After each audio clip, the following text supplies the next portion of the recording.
In the last 90 years, 3 catastrophic hurricanes have struck Puerto Rico.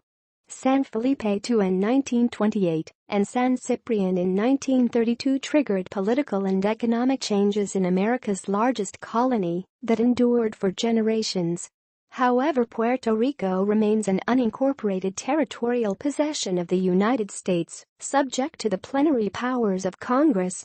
The Puerto Rican government exercises only those powers that the Congress allows. In other words, it is still a colony.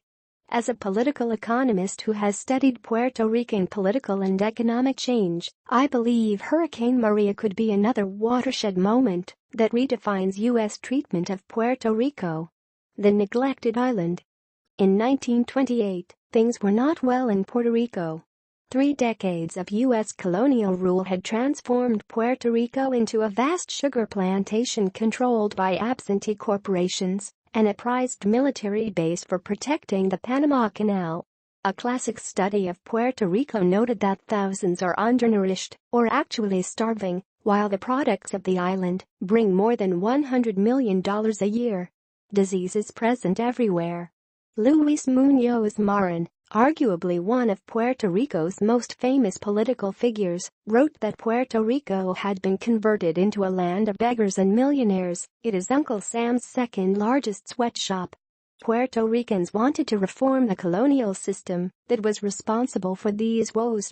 In April 1928, Felix Cordoba de Villa, Puerto Rico's resident commissioner in Washington at the time, complained that Puerto Ricans are not asking for charity, but for rights.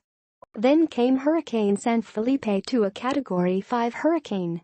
The War Department reported that on September 13, 1928, Puerto Rico was struck by the most devastating hurricane in its history, and the results of years of private and public enterprise were obliterated in a few hours. San Felipe II killed 312 people. It left 500,000 Puerto Ricans homeless and destitute, almost 1/3 of the island's population.